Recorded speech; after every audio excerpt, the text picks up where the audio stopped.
Hi guys, नमस्ते। कैसे हैं आप सब?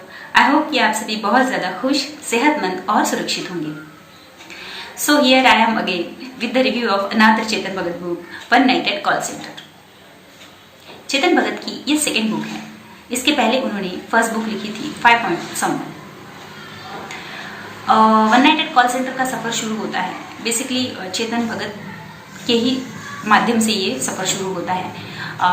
वो एक ट्रेन में ट्रैवल कर रहे हैं, जो ट्रेन कानपुर से दिल्ली का सफ़र कर रही है। रात का ट्रैवल है एंड समर स्पेशल ट्रेन होने की वजह से ट्रेन में काफ़ी भीड़ नहीं है एंड उनका कंपार्टमेंट ऑलमोस्ट खाली है। इसी टाइम पे उनके कंपार्टमेंट में एक सुंदर सी लड़की एंट्री करती है। कुछ जनरल बातें होती हैं इन दोनों के बीच में और बातों बातों में ही वो लड़की उनको उनकी फर्स्ट बुक का रिव्यू देती है, जो चेतन जी को खास पसंद नहीं आता है। इसके बाद वो लड़की बोलती है कि मैं आपको एक कहानी सुनाऊंगी, लेकिन आपको प्रॉमिस करना होगा कि इस कहानी के ऊपर आपको बुक लिखनी पड़ेगी। बहुत ज़्यादा हेजिटेशन के बाद चेतन जी आखिर में तैयार हो जाते हैं एंड फिर शुरू होती है one night at call centre की कहानी। दोस्तों, call centre basically I hope कि आप लोगों को पता ही होगा, एक BPOs रहते हैं जो मेट्रो सिटीज़ में चलते हैं। मैक्सिमम अपनी जो यंग जनरेशन है यहाँ पे काम करती है, और स्टूडेंट्स या फिर जो सुबह में भी जॉब करते हैं, शाम को भी जॉब कर सकते हैं, ऐसा नाइट शिफ्ट इनकी बेसिकली चलती है और इंटरनेशनल कॉल्स इनको रिसीव करने होते हैं। तो ऐसे ही एक कॉल सेंटर की कहानी है यहाँ पे, जहाँ पे 6 लोगों की एक टीम है और जिनका टीम लीडर है श्याम। तो चेतन जी ने श्याम को चुना है इस कहानी को बताने के लिए। तो बेसिकली श्याम ऐसा बंदा है जो अपना कॉन्फिडेंस ऑलमोस्ट खो चुका है, उसको खुद के ऊपर ही बहुत ज़्यादा डाउट रहता है एंड उनकी टीम का एक बॉस है जो बहुत ज़्यादा खड़ूस है। तो उस बॉस की वजह से आधा श्याम डिप्रेस रहता है एंड प्लस उसके रिलेशंस में थोड़ा सा कॉम्प्लिकेशंस है। उसकी एक्स गर्लफ्रेंड भी उसके साथ काम कर रही है। तो ये सारी चीज़ें उसकी लाइफ में हो रही है and he is not happy with his current situation और उसको लगता है कि वो एक लूज़र है, he is good for nothing. Second है वरुण जिसे बाइक का बहुत शौक है। उसे जर्नलिस्ट बनना था, लेकिन उसके पेरेंट्स के बीच में कुछ कॉन्फ्लिक्ट्स चल रहा है जो उसे बिल्कुल पसंद नहीं है and so many things are running in his life. उसको फीलिंग्स है एक ईशा नाम की लड़की के लिए। ईशा भी उनकी टीम की लड़की है जो सुबह में मॉडलिंग के लिए ऑडिशंस देती है और शाम को कॉल सेंटर में जॉब करती है। फोर्थ है प्रियंका जो श्याम की एक्स गर्लफ्रेंड है and she is also doing something else in morning session and रात को वो नाइट शिफ्ट में कॉल सेंटर का जॉब करती है। फिफ्थ वन है राधिका जो एक हाउसवाइफ है और जो बहुत ज़्यादा टॉर्चर झेल रही है अपनी सास का, बट अपनी लव मैरिज होने की वजह से वो ये सारा टॉर्चर बर्दाश्त कर रही है।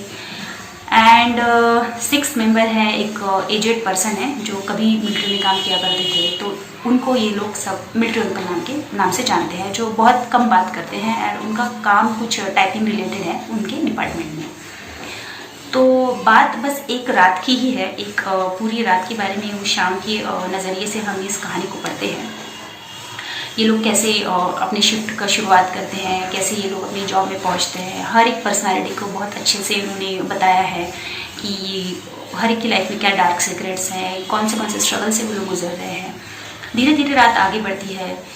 इसी बीच बख्शी जो उनका बॉस है वो कैसे नेचर का है, उसके क्या डार्क साइड्स है और वो कैसे इन लोगों को ह्यूमिलेट कर रहा है, टॉर्चर कर रहा है, इस सारी चीज़ों के बारे में बताते हैं। कॉल सेंटर्स कैसे वर्क करते हैं ये अपने को पता चलता है एंड बीच बीच में कुछ मैसेजेस भी देने की कोशिश की है। जैसे अभी की जो लाइफस्टाइल है, जो एडवर्टाइजमेंट्स हैं, जो कैसे हम हमारे मेंटल स्टेटस को स्पॉइल कर रहे हैं, कैसे वो लोग ऐसा दिखाते हैं कि यूथ क्या चाहिए, पैसे कमाना ही सब कुछ नहीं होता है या फिर लग्जरियस लाइफ जीना ही सब कुछ नहीं होता है, जंक फूड्स खाना ही सब कुछ नहीं होता है।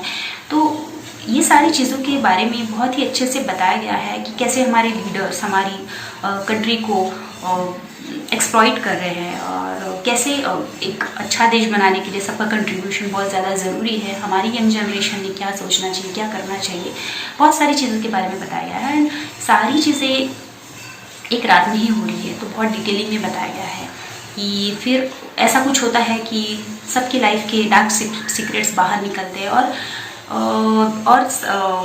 मतलब सब लोग अपनी लाइफ में कहीं ना कहीं बहुत ज़्यादा निगेटिव फेज में चल रहा है। मतलब सभी की लाइफ, वो सारे जो 6 लोग हैं 6 लोगों की पूरी की लाइफ बहुत ज़्यादा निगेटिव फेस में है, बहुत कोई सक्सेसफुल नहीं हो रहा है या फिर फैमिली अच्छे से नहीं चल रही है, ऐसा चल रहा है उनकी इसमें। ऐसे सर्कमस्टेंस आ रहे हैं कि सबको एक फ्रस्ट्रेशन फील होने लग रहा है। एंड उसी वक्त ऐसा हो रहा है कि जो बख्शी है वो वहाँ पे कुछ राइट साइजिंग करने की सोच रहा है। जी हाँ, राइट साइजिंग मतलब वो कुछ लोगों को वहाँ से कम करने की सोच रहा है। तो इसकी वजह से भी वो लोग बहुत ज़्यादा टेंशन में आ गए कि शाम सोच रहा है कि अगर जॉब से निकल दिया जाऊँगा तो मैं आगे क्या होगा। वरुण, राधिका, प्रियंका, ईशा, मिलिट्री अंकल सब लोग अपनी अपनी लाइफ के डार्क सीक्रेट्स झेल रहे हैं एंड सब लोग अपनी अपनी लाइफ में डिस्टर्ब हैं। तो ऐसे में ही वरुण डिसाइड करता है कि क्यों ना हम लोग थोड़ा सा बाहर जाके थोड़ा खुली हवा में लॉन्ग ड्राइव करके आते हैं। तो शिफ्ट उनकी शुरू है बल्कि। तो फिर ये सब लोग एग्री हो जाते हैं क्योंकि सब लोग इतना ज़्यादा फ्रस्ट्रेट हो गए उस रात में कि उनकी लाइफ में सब कुछ ना कुछ चल रहा है। जहाँ पे शाम प्रमोशन होने के इस बारे में सोच रहा है, वहाँ पे उसकी लाइफ एकदम लूजर की चल रही है। उसकी खुद की एक्स गर्लफ्रेंड वहाँ पे इसके साथ काम कर रही है। प्रियंका जो उसकी एक्स गर्लफ्रेंड है, उसकी शादी किसी NRI के साथ फिक्स हो गई है एंड इसकी वजह से शाम बहुत ज़्यादा जेलसी फील कर रहा है, बहुत ज़्यादा निगेटिव फील कर रहा है वो खुद के लिए। वही प्रियंका का अपनी मम्मी के साथ रिलेशन बहुत ही मतलब इतना मैच्योर नहीं है, बहुत कन्फ्लिक्ट्स उन दोनों माँ बेटी के रिलेशंस में। तो उसकी वजह से बहुत ज़्यादा टेंशन में रहती है वो। वरुण एक अलग टेंशन में, ईशा एक अलग टेंशन में है। राधिका को पता चलता है कि उसकी हस्बैंड का एक एक्स्ट्रा मैरिड अफेयर है, तो वो बहुत ज़्यादा शॉक में है एंड बहुत ऐसा ही चल रहा है। मिलिट्री अंकल का उनके बेटे के साथ नहीं जम रहा है, उसका बेटे का कहना है कि वो उनके साथ नहीं रह सकता। तो ये सारी फैमिली प्रॉब्लम्स की वजह से वो लोग बहुत ज़्यादा तनाव में हैं और इस तनाव को दूर करने के लिए वो लोग क्या डिसाइड करते हैं कि वो लोग लॉन्ग ड्राइव में जाके आएंगे। अब लॉन्ग ड्राइव में वो लोग जाते हैं, अब वहाँ पे वो लोग किसी डिस्को में जाते हैं, फिर घूमते फिरते हैं और जब रिटर्न आने के वक्त उनका बेसिकली एक छोटा सा एक्सीडेंट हो जाता है। शॉर्टकट लेता है वरुण एंड वो लोग एक कंस्ट्रक्शन साइट के मतलब कच्चे रास्ते से जाते हैं, वहाँ पे उनका एक्सीडेंट हो जाता है। एक्सीडेंट होता है इन केस कि उनकी गाड़ी एक डिफ़िकल्ट गड्ढे के ऊपर ऐसे रॉड्स के ऊपर अटक जाती है। अब वहाँ से वो निकलने की कोशिश कर रहे थे लेकिन वो लोग बहुत डर जाते हैं क्योंकि उनको लगता है कि यहाँ से निकलना अभी पॉसिबल नहीं है। तो उनको लगता है कि वो अभी सब लोग मरने वाले हैं। अब किसी के मोबाइल में नेटवर्क नहीं है, सब लोग बहुत ज़्यादा डर गए हैं, क्या करना चाहिए, कैसे करना चाहिए हम लोग। ये सुबह 4 बजे की बात है, यानी उनकी पूरी रात तो चली गई है। 4 बजे अब उनको अपनी कॉल सेंटर में भी जाना है और 4 बजे तो कोई वहाँ पे आएगा नहीं, तो यानी 2-3 घंटे में भी अगर कोई आ रहा है तो 2-3 घंटे तक अगर ये लोग सर्वाइव कर गए तो भी बहुत बड़ी बात है। ये सोच के लोग बहुत ज़्यादा पैनिक हो गए हैं। इसी वक्त शाम के फ़ोन में एक कॉल आता है। अब सब लोग सरप्राइज है क्योंकि किसी के मोबाइल में नेटवर्क नहीं, फिर शाम के फ़ोन में कॉल किसका है। जब देखते हैं तो वहाँ पे लिखा है गॉड्स कॉलिंग। जी हाँ, इन लोगों को फ़ोन आता है गॉड का। अब ये थोड़ा सा फिक्शनल बुक है, सो दैट थोड़ा सा डिफ़िकल्ट हो जाता है इसके ऊपर बिलीव करना।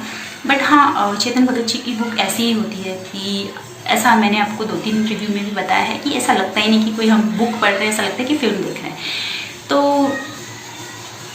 गॉड कॉलिंग मतलब गॉड का फ़ोन आता है, भगवान जी का फ़ोन आता है, भगवान जी उनसे सबसे बातें करते हैं और सबको उनकी वीक पॉइंट्स पूछते हैं, उनके स्ट्रॉन्ग पॉइंट्स पूछते हैं और सबको अपने बारे में बताने के लिए बोलते हैं। तो 6 के 6 लोग ये कंडीशन में रेडी होते हैं कि गॉड जी उनको उस सिचुएशन से बचा लेंगे।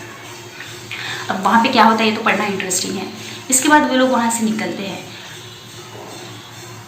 लेकिन अब वहाँ से निकलने के बाद वो लोग वहाँ से निकलते कैसे हैं, फिर वहाँ से निकलने के बाद जब वो कॉल सेंटर में जाते हैं फिर क्या होता है, उनकी आगे की लाइफ कैसे सॉर्ट होती है, क्या सबकी लाइफ मतलब सबकी लाइफ के प्रॉब्लम सॉर्ट हो जाते हैं या नहीं हो जाते हैं, आखिर में होता क्या है, ये पढ़ना इंटरेस्टिंग है। लेकिन फर्स्ट टाइम मुझे ऐसा लगा कि भगवान जी की कॉल के बाद गॉड जब उनको फ़ोन करते हैं उसके बाद का जो बुक का पार्ट है बहुत ज़्यादा फिल्मी हो गया है, मतलब ऑथेंटिक नहीं लगता, रियल नहीं लगता। हाँ, ये भी सोच सकते हैं कि ये फिक्शनल बुक है तो इसमें रियल तो कुछ लगेगा नहीं, लेकिन फिर भी जो एक्शंस ये लोग कर रहे हैं, मतलब जैसे अभी सब लोग का जैसे श्याम है, वरुण है, जो सिचुएशन में है और जैसे ही गॉड का फ़ोन आता है तो उनका कॉन्फिडेंस में बूस्ट हो जाता है। उसके बाद जो एक्शंस इन्होंने लिए हुए हैं वो मुझे थोड़ा सा ऐसा लगा कि एग्जैगरेट करके बताया गया है। इतना जल्दी जल्दी तो सब कुछ सॉल्व नहीं होता। हाँ, अगर पॉजिटिवली भी सोचे तो भी चीज़ों को टाइम लगता है। तो उस हिसाब से ये बुक आखिर में मुझे थोड़ी सी फिल्मी, मतलब ऐसा लगा कि बहुत जल्दी जल्दी सब कुछ हो रहा है, या तो बुक को निपटाने के लिए सर ने ऐसा किया है, या फिर हो सकता है कि ऐसा ही कुछ हुआ हो। क्योंकि अब बुक पढ़ रहे हैं और वो भी स्पेशली चेतन भगत की बुक, तो आप एकदम रियल प्लेटफॉर्म, यानी जो रियल में हो रहा है उसको थोड़ा सा बिलीव करने में टाइम लगता है। फिल्मों में जैसा होता है कि लिबर्टी के नाम पे थोड़ी बहुत इधर उधर कर ही लेते हैं वो लोग कनेक्शंस, तो हाँ, उस पॉइंट ऑफ व्यू से सोचे तो हाँ हो सकता है। बट वही मुझे लगा कि अब तक मैंने चेतन भगत जी की 3-4 बुक्स तो पढ़ी ली है, तो उनके कंपेयरिंग में ये बुक थोड़ी सी वीक लगती है मुझे। अदरवाइज बुक का प्लॉट बहुत अच्छा है, एंड कैरेक्टर्स को जो उन्होंने एक्सप्लेन किया है, उनके बारे में जो बताया गया है वो भी बहुत अच्छा है। We can relate to each other, we can relate to each character.